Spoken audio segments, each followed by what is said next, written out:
ਤੇ ਆਕਾਸ਼ਵਾਣੀ ਜਲੰਧਰ।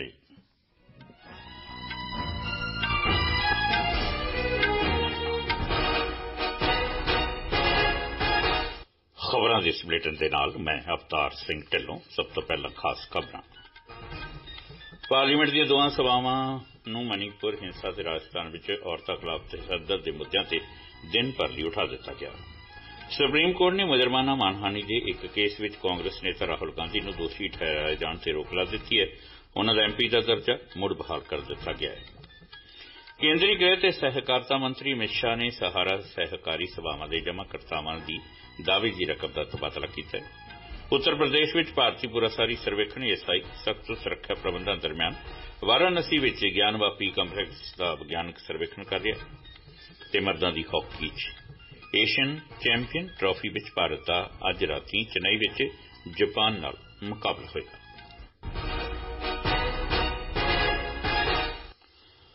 ਮਨੀਪੁਰ ਮੁੱਦਿਆਂ ਤੇ ਰਾਜਸਥਾਨ ਵਿੱਚ ਔਰਤਾਂ ਤੇ ਹੋ ਰਹੇ ਅਤਿਆਚਾਰਾਂ ਨੂੰ ਲੈ ਕੇ ਅੱਜ ਰਾਜ ਸਭਾ ਦੀ ਕਾਰਵਾਈ ਪੂਰੇ ਦਿਨ ਲਈ ਮੁਲਤਵੀ ਕਰ ਦਿੱਤੀ ਗਈ।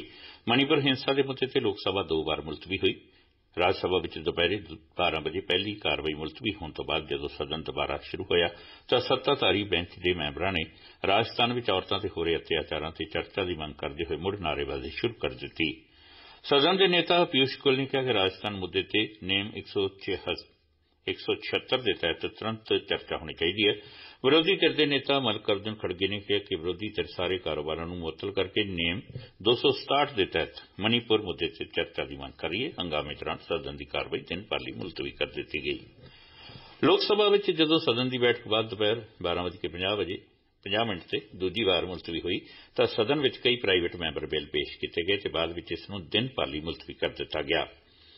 ਇਸ ਤੋਂ ਪਹਿਲਾਂ ਦੁਪਹਿਰ 12 ਵਜੇ ਜਦੋਂ ਸਦਨ ਪਹਿਲੀ ਵਾਰ ਮੁਲਤਵੀ ਕਰਨ ਤੋਂ ਬਾਅਦ ਦੁਬਾਰਾ ਇਕੱਠਾ ਹੋਇਆ ਤਾਂ ਸਦਨ ਨੇ ਸੰਖੇਪ ਚਰਚਾ ਦੇ ਵਿਚਕਾਰ ਅੰਤਰ ਸੇਵਾ ਸੰਸਥਾਵਾਂ ਕਮਾਂਡ ਕੰਟਰੋਲ ਤੇ ਅਨੁਸ਼ਾਸਨ ਬਿੱਲ 2023 ਤੇ ਇੰਡੀਅਨ ਇੰਸਟੀਚਿਊਟ ਆਫ ਮੈਨੇਜਮੈਂਟ ਤਰਮੀਮ ਬਿੱਲ 2023 ਨੂੰ ਪਾਸ ਕੀਤਾ। ਅਨੁਸੰਧਾਨ ਨੈਸ਼ਨਲ ਰਿਸਰਚ ਫਾਊਂਡੇਸ਼ਨ ਬਿੱਲ 2023 ਸਦਨ ਵਿੱਚ ਪੇਸ਼ ਕੀਤਾ ਗਿਆ। ਲੋਕ ਸਭਾ ਨੇ ਰੌਲੇ ਰੱਪੇ ਦਰਮਿਆਨ ਇੰਡੀਅਨ ਇੰਸਟੀਚਿਊਟ ਆਫ ਮੈਨੇਜਮੈਂਟ ਤਰਮੀਮੀ ਬਿੱਲ 2023 ਪਾਸ ਕੀਤਾ। ਇਹ bill Indian Institute of Management Act 2017 ਵਿੱਚ ਹੋਰ ਸੋਧ ਕਰਦਾ ਹੈ।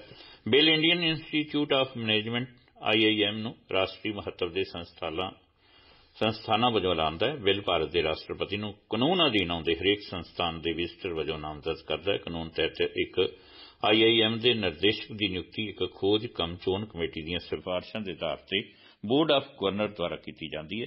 ਬਿੱਲ ਬੋਰਡ ਨੂੰ ਸੰਸਥਾ ਦੇ ਡਾਇਰੈਕਟਰ ਦੀ ਨਿਯੁਕਤੀ ਕਰਨ ਤੋਂ ਪਹਿਲਾਂ ਵਿਜ਼ਟਰ ਦੀ ਅਗਵਾਈ ਮਨਜ਼ੂਰੀ ਪ੍ਰਾਪਤ ਕਰਨ ਲਈ ਲਾਜ਼ਮੀ ਬਣਾਉਂਦਾ ਹੈ। ਭਾਰਤ ਨੂੰ ਰੱਖਿਆ ਖੇਤਰ ਵਿੱਚ ਆਤਮ ਨਿਰਭਰ ਬਣਾਉਣ ਲਈ ਰੱਖਿਆ ਸਾਜ਼ੋ ਸਮਾਨ ਦੀ ਪੂੰਜੀ ਖਰੀਦ ਲਈ ਸਰਕਾਰ ਨੇ ਭਾਰਤੀ ਵਿਕਰੇਤਾਵਾਂ ਨਾਲ 100 ਸਮਝੌਤੇ ਕੀਤੇ ਨੇ। ਪਿਛਲੇ 3 ਮਾਲੀ ਸਾਲਾਂ ਵਿੱਚ ਹੁਣ ਤੱਕ ਕੁੱਲ 122 ਸਮਝੌਤੇ ਸਹੀਬੱਧ ਕੀਤੇ ਜਾ ਚੁੱਕੇ ਨੇ। ਰੱਖਿਆ ਰਾਜ ਮੰਤਰੀ ਅਜੇ ਭੱਟ ਨੇ ਅੱਜ ਲੋਕ ਸਭਾ ਵਿੱਚ ਇੱਕ ਸਵਾਲ ਦੇ ਜਵਾਬ ਵਿੱਚ ਇਹ ਗੱਲ ਕਹੀ।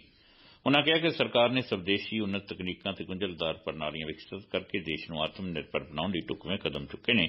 ਮੰਤਰੀ ਨੇ ਕਿਹਾ ਕਿ ਉੱਤਰ ਪ੍ਰਦੇਸ਼ ਤੇ ਤਮਿਲਨਾਡੂ ਵਿੱਚ ਰੱਖਿਆ ਤੇ ਐਰੋਸਪੇਸ ਨਾਲ ਸੰਬੰਧਿਤ ਵਸਤੂਆਂ ਦੇ ਸਵਦੇਸ਼ੀ ਉਤਪਾਦਨ ਨੂੰ ਪ੍ਰੇਰਿਤ ਕਰਨ ਲਈ 2 ਰੱਖਿਆ ਸਨਅਤੀ ਗਲਿਆਰੇ ਸਥਾਪਿਤ ਕੀਤੇ ਗਏ ਨੇ।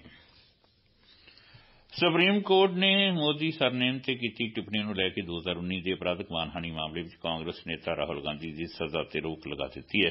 ਸੁਪਰੀਮ ਕੋਰਟ ਨੇ ਉਨ੍ਹਾਂ ਦਾ ਸੰਸਦ ਮੈਂਬਰ ਵਜੋਂ ਰੁਤਬਾ ਵੀ ਬਹਾਲ ਕਰ ਦਿੱਤਾ ਹੈ। ਫੈਸਲਾ ਸੁਣਾਉਂਦੇ ਹੋਏ ਜਸਟਿਸ BR ਗਵਈ ਨੇ ਕਿਹਾ ਕਿ ਗਾਂਧੀ ਨੂੰ ਦੋਸ਼ੀ ਠਹਿਰਾਉਣ ਦੇ ਪ੍ਰਭਾਵ ਵਿਆਪਕ ਨੇ ਕਿਉਂਕਿ ਇਹ ਉਨ੍ਹਾਂ ਵੋਟਰਾਂ ਦੇ ਅਧਿਕਾਰਾਂ ਨੂੰ ਵੀ ਪ੍ਰਭਾਵਿਤ ਕਰਨਗੇ ਜਿਨ੍ਹਾਂ ਨੇ ਉਨ੍ਹਾਂ ਨੂੰ ਚੁਣਿਆ ਹੈ।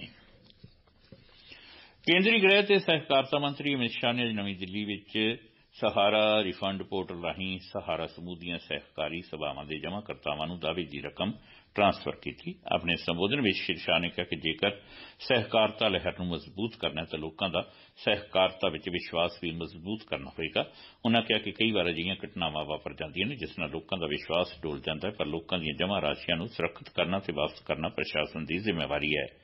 ਕੇਂਦਰੀ ਮੰਤਰੀ ਨੇ ਕਿਹਾ ਕਿ ਨਰਿੰਦਰ ਮੋਦੀ ਸਰਕਾਰ ਸਹਾਰਾ ਦੇ 4 ਸਹਿਕਾਰੀ ਅਦਾਰਿਆਂ ਦਾ ਪੈਸਾ ਲੋਕਾਂ ਨੂੰ ਵਾਪਸ ਕਰਨ ਲਈ ਦ੍ਰਿੜ ਹੈ। ਉਨ੍ਹਾਂ ਕਿਹਾ ਕਿ ਜਦੋਂ ਸਹਿਕਾਰਤਾ ਮੰਤਰਾਲਾ ਬਣਿਆ ਸੀ ਤਾਂ ਇਸ ਦੇ ਸਾਹਮਣੇ ਕਈ ਚੁਣੌਤੀਆਂ ਸਨ।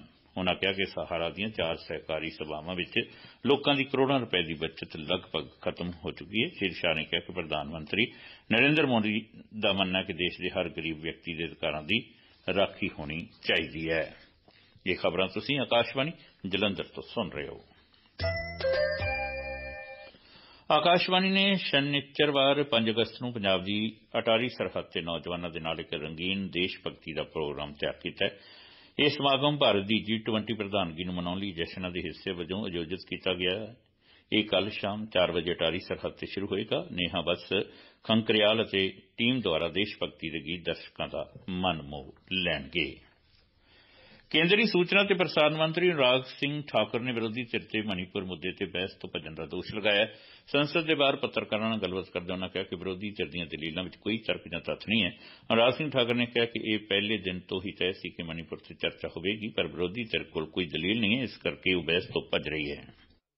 चर्चा तो मणिपुर पर पहले दिन से ही होनी चाहिए। विपक्ष भाग क्यों रहा है? क्योंकि तर्क नहीं, तथ्य नहीं। और दूसरा, दिल्ली के बिल पर भी जिस तरह से विपक्ष धराशायी हुआ है वो साफ दिखा कि अब इनको चेहरा दिखाने की जगह भी नहीं है। और जिस तरह से माननीय गृह मंत्री जी ने जवाब दिया है उसके बाद तो विपक्ष का एक नेता खड़ा होकर बोल भी नहीं पाया। इसका मतलब सब उनकी बात से सहमत थे, उनके तथ्य और तर्क ठीक था, क्योंकि कांग्रेस के समय ही ये कानून भी बनाया गया था और जिस धारा के अंतर्गत ये ताकत, ये पावर केंद्र के पास नियम कानून बनाने की है वो भी उन्होंने देश के सामने रखा।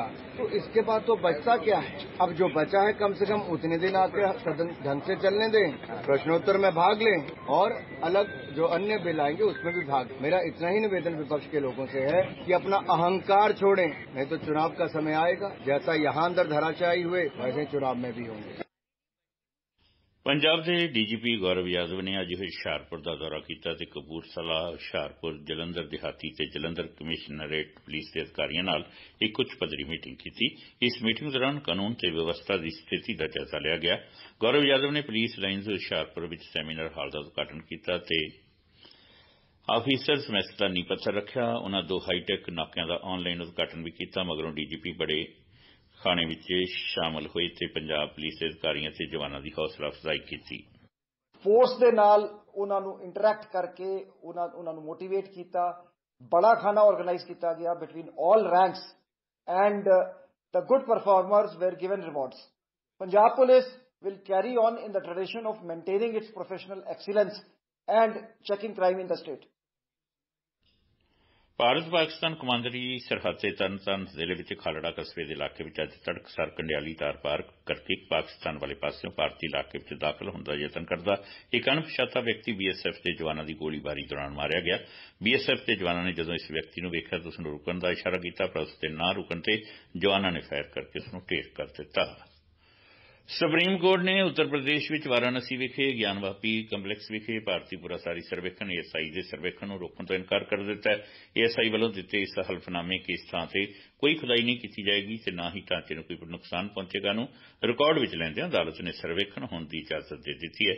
इस मुताबिक अदालत ने ASI सर्वेखण की इजाजत देने वाले इलाहाबाद हाईकोर्ट के कल के आदेश को चुनौती दिंदियां अंजुमन इंतजामिया मस्जिद कमेटी वालों दायर की एक पटीशन खारिज कर दिता है। भारतीय पुलाड़ खोज संस्था का कहना है कि यह चंद्रयान 3 पुलाड़ वाहन को चंद्रमा ग्रह पंथ से पाने लई कल शामी 7 बजे पूरी तरह तैयार है। चंद्रमा लई पुलाड़ वाहन ने चंद्रमा की दूरी का 2/3 हिस्सा मुकम्मल कर लिया। चंद्रमा ग्रह पंथ से पाने तो पहला पुलाड़ वाहन को चंद्रमा के कई बार चक्कर लाने लई तैयार किया गया, जो हौली हौली चंद्रमा के नेड़े आ रहा है। मर्दां दी हॉकी एशियन चैंपियंस ट्रॉफी विच भारत आज चेन्नई में एक ग्रुप गेट के मैच में जापान नाल मुकाबला करेगा। मैच हुण तो थोड़ी देर बाद 8:30 बजे शुरू होएगा। कल भारत ने अपने पहले मैच में चीन नूं 7-2 नाल हराया सी। आखिर विच खास खबरां एक बार फिर सुन लो। पार्लीमेंट दी दोहां सभावां मणिपुर हिंसा ते राजस्थान विच औरतां खिलाफ तशद्दद के मुद्दों से दिन पाली उठा दी गई ने। सुप्रीम कोर्ट ने मुजरमाना मानहानि के एक केस में कांग्रेस नेता राहुल गांधी को दोषी ठहराए जाने से रोक ला दी है। उन्होंने MP का दर्जा मुड़ बहाल कर दिता गया है। केंद्रीय गृह ते सहकारिता मंत्री अमित शाह ने सहारा सहकारी सभावां दे जमाकर्तावां की दावे की रकम का तबादला किया है। इस नाल ही आकाशवाणी जलंधर तो खबरां दा बुलेटिन खत्म हुंदा।